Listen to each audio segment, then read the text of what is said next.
ओम शांति। 5 मई 2026 की साकार मुरली से होमवर्क। आज की मुरली से फ्लो चार्ट को सामने देखते हुए बाबा ने जो ज्ञान का नेत्र दिया उसे धारण कर सुख का वर्षा लेने का आज सारा दिन अटेंशन रखेंगे। आज की मुरली से हम लक्ष्य लेते हैं स्वर्ग का मालिक बनने के लिए सतो प्रधान बनने का पुरुषार्थ करना है। आज हम स्वमान लेते हैं, मैं दिल तख्त नशीन आत्मा हूँ। इस अलौकिक जन्म मिलते ही बाबा से, बाप दादा से अविनाशी आत्मा का तिलक मिला, जिम्मेवारी का ताज मिला और बाप दादा का दिल तख्त मिला। इस दिल तख्त नशीन स्थिति में स्थित होने से ही हर संकल्प, बोल, कर्म बाप समान बनता जाता है और हर आत्मा के प्रति शुभ भावना, शुभ कामना, कल्याण की भावना चेहरे और नैनों से दिखाई देती है। तो इस तरह आज दिल तख्त नशीन स्थिति में स्थित रहना है। प्रैक्टिकल में होमवर्क करते हैं, सरल चित्त आत्मा की विशेषताएं क्या होती है। जो आत्मा सरल चित्त होती है वो भोली कहलाती है, अर्थात किसी की बात में विस्तार में नहीं जाती है, सेकंड में फुल स्टॉप लगा देती है। अपनी बीती बात को और दूसरों की बीती बात को चित्त पर नहीं रखती है। सरल चित्त आत्मा ही रियल गोल्ड होती है और सहज योगी होती है और ऐसी आत्मा के अंदर सहनशीलता की शक्ति होती है। ऐसी आत्मा बाप के समीप होती है, सदा ही बिंदी और बूंद के रहस्य को अपने जीवन में धारण कर सकती है। तो इस तरह और भी विशेषताएं हैं, चिंतन करेंगे। तो पुरुषार्थ करते हैं, सतो प्रधान बनने के लिए पहला पुरुषार्थ करेंगे निर्विकारी बनना है। बाबा स्मृति दिलाते हैं, ये तुम्हारा अंतिम जन्म है, तुम्हें पावन बनना है। तुम्हारे 84 जन्म पूरे हुए हैं। 5 विकारों का दान देना है। इसके लिए ही गायन है, दे दान तो छूटे ग्रहण।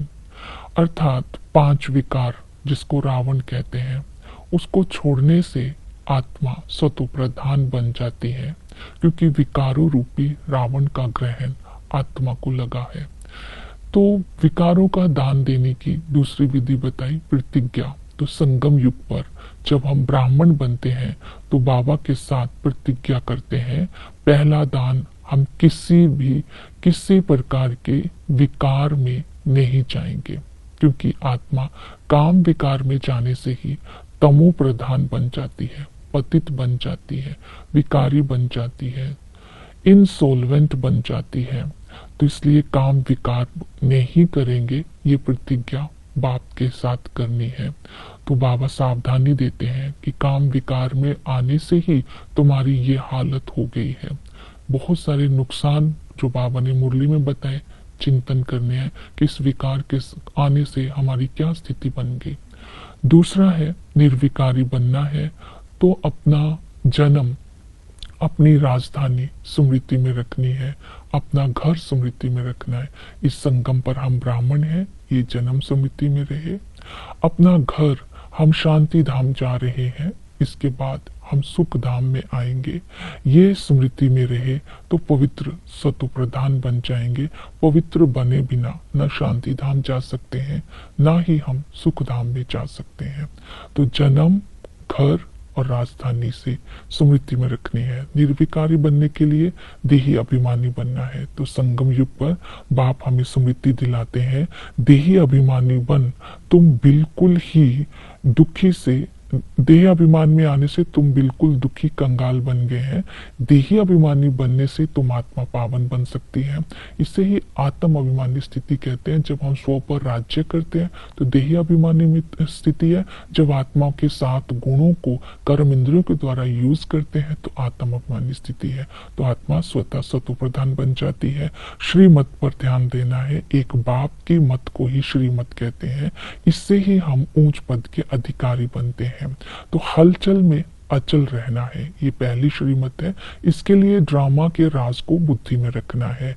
दूसरी बात बताई, इस समय हमें साक्षी होकर के हर सीन को देखना है, धैर्यवत रहना है, साक्षी रहना है, देह अभिमान से मुक्त रहना है। तो हमारे संकल्प, बोल, कर्म में अभिमान नहीं रहेगा। तो इस बात पर अटेंशन रखेंगे। सावधानी, मेरी मत पर नहीं चलेंगे तो बाबा ने कहा ऊंच पद के अधिकारी नहीं बन सकते हैं। फिर याद के लिए बाबा ने कहा एक बाप को याद करना है। याद करते समय किसी भी देहधारी की याद ना आए, इस पर विशेष अटेंशन देना है। उसकी विधि बताई, सच्ची प्रीत। बाबा ने कहा अभी तुम मेरे बन गए हो तो और संग तोड़, एक मुझ संग जोड़नी है, अर्थात एक बाप संग जोड़नी है। ये सच्ची प्रीत अगर रहेगी तो आत्मा सत्व प्रधान बन जाएगी।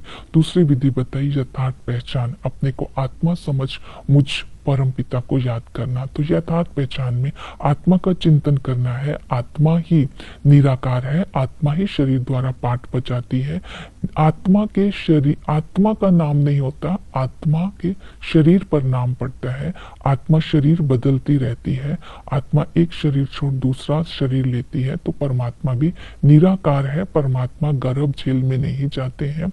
परमात्मा प्रकृति का आधार लेते हैं लेकिन प्रकृति के अधीन नहीं होते हैं।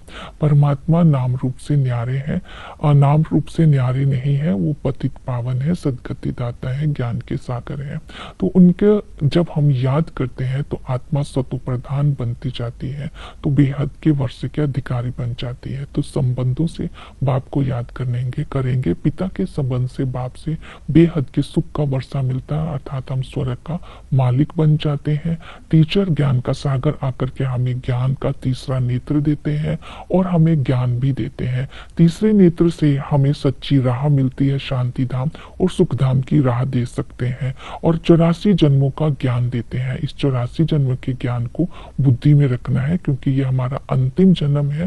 ये 84 जन्म पूरे होने के बाद हम स्वर्ग के मालिक बनते हैं। इस ज्ञान को जीवन में धारण करने से चक्र का ज्ञान बुद्धि में रखना है। हम ही इस समय ब्राह्मण है, फिर देवता, फिर क्षत्रिय, फिर वैश्य, फिर शूद्र बनते हैं। आदि में लक्ष्मी नारायण का राज्य था। आदि में 100% सोलवेंट थे। हम गोल्डन एज थे, सतु प्रधान थे, पीस, प्योरिटी, प्रोस्पेरिटी थी। एक का ही राज्य था। मध्य में आते ही इंसोल्वेंट बने। 5 विकारों का ग्रहण आत्मा को लगने से आत्मा 100% इंसोल्वेंट बन जाती है और फिर 5 विकारों के कारण दुखी होती है। अंत में बाबा आकर ब्रह्मा के द्वारा देवता धर्म की स्थापना करते हैं, ब्राह्मण धर्म की स्थापना करते हैं, स्वर्ग की रचना करते हैं और हम बच्चे उनके मददगार बनने वाले स्वर्ग के राजाई को प्राप्त कर लेते हैं। सेवा के लिए बोला, ज्ञान का तीसरा नेत्र मिला है। जो राह बाप ने हमें बताई है वो दूसरों को बतानी है। रावण को क्यों जलाया जाता है ये भी बताना है। शिव जयंती कब मनाई जाती है ये बतानी है। परमात्मा सर्वव्यापी नहीं है ये बताना है। लौकिक और अलौकिक बाप का अंतर बताना है। ओम शांति।